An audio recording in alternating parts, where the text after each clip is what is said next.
వైఎస్ఆర్ కాంగ్రెస్ పార్టీలో నుంచి తెలుగుదేశంలోకి, తెలుగుదేశం నుంచి వైఎస్ఆర్ కాంగ్రెస్ పార్టీలోకి ఇప్పుడు అటు ఇటు మార్పు చేర్పులు అంటే జరుగుతున్నాయి కూడా ఎలక్షన్ సందర్భంగా నడుస్తున్నటువంటి.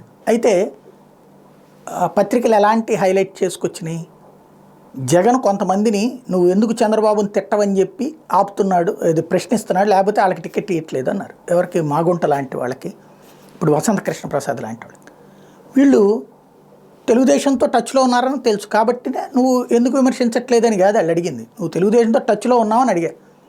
అట్టట్టగా ఎవరు చెప్పారంటే నువ్వు వాళ్ళని గురించి ఏమంటలేదు కదా అన్నారు. అదే సొంత పార్టీని మాత్రం వీళ్ళు ఏడిపించుకు తింటున్నారు. అటు బాలినేనిని మాగుంట లాక్కొచ్చేటువంటి ప్రయత్నం చేయడం, ఇటు పక్కన వసంత కృష్ణ ప్రసాద్.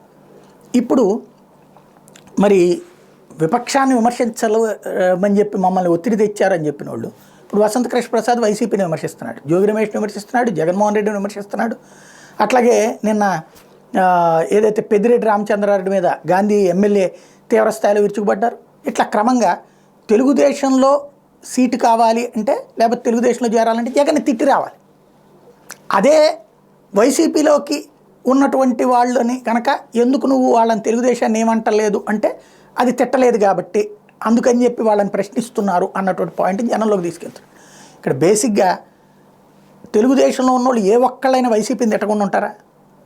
వైసీపీలో ఉండి తెలుగుదేశం పార్టీని తిట్టట్లేదు అంటే వాళ్ళు తెలుగుదేశం కోవట్లని గమనించి వాళ్ళని పక్కన పెడుతున్నారు. కాబట్టి వైసీపీలోని తెలుగుదేశం కోవట్లను కాపాడడం కోసం పత్రికలు ఈ కొత్త కాన్సెప్ట్ని తెర మీదకి తీసుకొచ్చినాయి. అంత మించి మరేం లేదు. దాంట్లో ఉన్నటువంటి ఇండీప్ పాయింట్ ఇది. ఈ మాట అనగానే వెంటనే ఏడ్చేవాళ్ళు ఉంటారు. బట్ నిజాన్ని నిర్భయంగా మాట్లాడుకోకపోతే తర్వాత అబద్ధాల ప్రపంచంలో మనం బ్రతకాల్సి వస్తుంది.